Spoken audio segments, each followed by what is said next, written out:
শীতকালীন বাগান নিয়ে প্রচুর কমেন্ট এসছে আর অনেকেরই অনেক সমস্যা রয়েছে। সেই সমস্ত সমস্যাগুলি সমাধান করার কেউ চেষ্টা করছি। আর সবার প্রথমে যে সমস্যাটি থাকে সেটা হচ্ছে একটা কমন সমস্যা সবার মধ্যে রয়েছে, যে গাছ বাড়ছে না। দেখুন, গাছ বেড়ে না ওঠার কোনো কারণ নেই। যদি আপনি আপনার জায়গা ঠিক থাকে, সারাদিন রোদ লাগে, আপনার যদি মাটিতে খাবার ঠিকঠাক থাকে এবং আপনি যদি পর্যাপ্ত জল দেন, তাহলে কিন্তু আপনার গাছ অনায়াসেই বাড়বে। সেই বেড়ে ওঠা কেউ আটকাতে পারবে না, গাছ বাড়বেই বাড়বে। কিন্তু যদি এই কটা জিনিসও ঠিকঠাক থাকে তারপরেও গাছ বাড়ছে না, তার মানে আপনার গাছের গোড়া প্রথমত জল ঠিকঠাক আছে কিনা সেটা চেক করতে হবে। গাছের গোড়া আঙ্গুল ঢুকিয়ে ভালো করে মাটিতে চেক করে দেখুন কোনো রকম কোনো নিচের দিকে ভিজে রয়েছে কিনা, গাছের নিচের দিকে ড্রেনেজ ঠিকঠাক আছে কিনা, জল উপরে বেশি করে দিয়ে দেখুন নিচ দিয়ে বের হচ্ছে কিনা, এই বিষয়গুলোকে চেক করুন। যদি দেখা যায় জল উপরে দেওয়ার পরে নিচ দিয়ে বের হচ্ছে না, তার মানে আপনার টবের ড্রেনেজের সমস্যা রয়েছে, সেই ড্রেনেজটাকে আপনাকে ঠিকঠাক করতে হবে। আর যদি দেখা যায় যে ড্রেনেজও ঠিক রয়েছে তারপরেও গাছ বাড়ছে না, তার মানে আপনার মাটিতে খাবারের কোনো ঘাটতি রয়েছে, তাই উপর থেকে আপনি খাবার প্রয়োগ করুন। এই বিষয়গুলিকে আস্তে আস্তে আস্তে আস্তে আপনি নিজেই সলিউশনগুলি বের করে নিতে পারবেন। এই কটা জিনিস ঠিকঠাক করলেই আপনার গাছ আবার বাড়া শুরু হয়ে যাবে। আবার যদি দেখা যায় যে গাছ সমস্ত কিছু খাবার দাবার ঠিক আছে, গাছ বাড়ছে না, তাহলে সূর্যালোকটাকে চেক করুন যে আপনি যেখানে গাছটা রেখেছেন সেখানে সারাদিন সূর্যালোক লাগছে কিনা। যদি সব ঠিক থাকে তাহলে গাছ অবশ্যই বাড়বে। এবার আসি 2 নম্বর সমস্যা, গাছের মাথা কুঁকড়ে যাচ্ছে। দেখুন, এই সময় গাছের মাথা কুঁকড়ে যাওয়ার জন্য মূল যেটা দায়ী থাকে সেটা হচ্ছে মাকড়। এই সময় মাকড়সার জাল দিয়ে মাথা কুঁকড়ে ফেলে। এক ধরনের ছোট ছোট লাল মাকড় হয়, সেই মাকড়গুলি সমস্যা তৈরি করে। আবার অনেক সময় মিলিবাগের থেকেও এই সমস্যাটা তৈরি হয়, মাথা কুঁকড়ে যায়। তো তার প্রথম কথা হচ্ছে, যখনই এটা কোনো গাছে প্রথম দেখা দেবে, বিশেষ করে এটা গাঁদা গাছে দেখা দেবে, প্রথম দেখা দেবে, তখনই আপনাকে সজাগ হতে হবে। যদি পাতার মাঝখানের পাতা দেখা যায়, তাহলে মাঝখানের পাতাটিকে কেটে বাদ দিয়ে দিতে হবে, বা বাকি গাছ থেকে সেই গাছটিকে একটু আলাদা করে রাখতে হবে। এই ব্যাপারটা আপনাকে করতে হবে। তারপরে যদি দেখা যায় যে না, এটা অতিরিক্ত মাত্রায় হয়ে গেছে, তাহলে কিন্তু এই সমস্যা থেকে আপনার মুক্তি পাওয়ার কোনো সমাধান নেই। আপনাকে হাজার কেউ বলুক এই খাবার দিন, এই স্প্রে করুন, এটা করুন, ওটা করুন, যদি অতিরিক্ত মাত্রায় হয়ে যায়, আপনার গাছটাকে পুরো বাগান থেকে আলাদা করে রাখুন, সেটার কোনো সমাধান হবে না। আপনি যাই দেবেন সেটা যতদিনে এই রিকভার করে গাছ বেড়ে ঠিকঠাক হবে, ততদিন অনেকটা সময় নিয়ে নেবে, ফলে গাছ খুব একটা ভালো পরে গ্রো করে না। এই একটা বিষয় রয়েছে।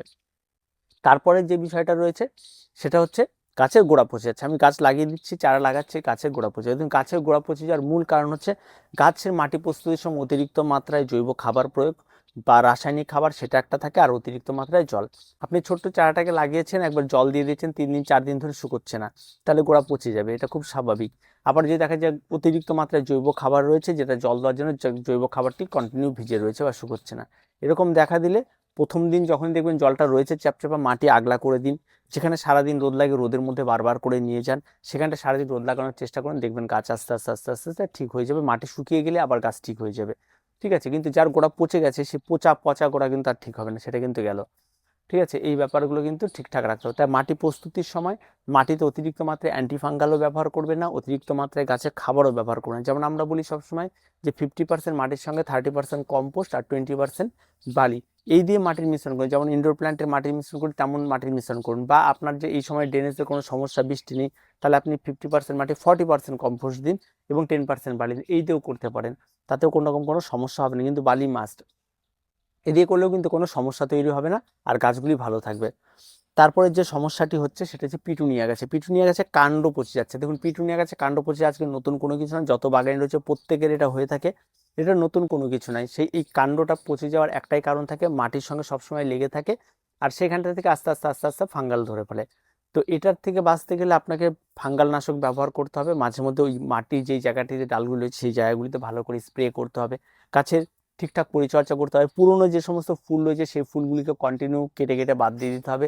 এই কাজগুলি আপনাকে কন্টিনিউ করতে হবে, তাহলে হবে। যে কোনো গাছের যেই ফুলটাই ফুটে গেছে সেটাকে কেটে বাদ দিয়ে দিতে হবে, তবেই কিন্তু গাছ ভালো থাকবে। তা নইলে কিন্তু গাছ মোটেও ভালো থাকবে না শীতকালে। তাই এই ছোট ছোট কাজগুলি করতে হবে।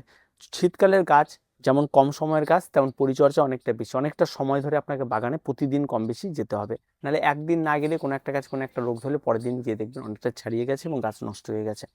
তাই অবশ্যই গাছের যাতে এই কাণ্ড না পচায় সেই বিষয়গুলিতে আপনাকে একটু নজর রাখতে হবে। পুরনো পাতা থাকলে সেগুলিকেও কেটে বাদ দিতে হবে, আর ফুল যেদিন ফুটছে সেদিনই বাদ দিয়ে দিতে হবে। তাহলে দেখবেন আর নতুন করে রোগ ধরার সম্ভাবনা থাকে। এটা সাধারণত এই আপনার ভারবেনাতে হবে, আপনার পেনজিতে হবে, আপনার পিটুনিয়াতে হবে, যে সমস্ত গাছগুলি সাধারণত মাটিতে হয়, লেগে লেগে হয়, সেই সমস্ত গাছে এটা কমন রোগ, এটা দেখা দেবে। তারপরে যে সমস্যাটি অনেকের রয়েছে যে অন্যর গাছ অনেকটা বেড়েছে, আমার গাছ ঠিকঠাক বাড়ছে না। ঠিক আছে, অন্যের গাছের সঙ্গে নিজের গাছের তুলনা করে লাভ নেই। তার গাছটা কখন লাগানো, কখন কি, সে কতদিনের একজন পুরনো বাগানে, সে গাছ সম্পর্কে কতটা ভালো নলেজ গেইন করেছে সেই ব্যাপারগুলো থাকে, এবং সে কতটা পরিমাণ খাবার দিচ্ছে সেই ব্যাপারগুলো থাকে। আপনিও ধীরে ধীরে ধীরে ধীরে এগুলো করুন, আপনিও শিখে যাবেন। তাই অন্যের সঙ্গে তুলনা করে নিজের লাভ নেই, নিজে কতটা পারছেন সেটাই করার চেষ্টা করুন। আর তার বাগান অতটা নজর না করলেও চলবে, নিজেরটা করুন। আমি একজন স্বাভাবিক একদম নর্মাল একজন বাগানিদের গাইড করি, যে খুব নরম এবং স্বাভাবিকভাবে একদম করি, যে যেটা করলে আপনার কাজ ভালো হবে।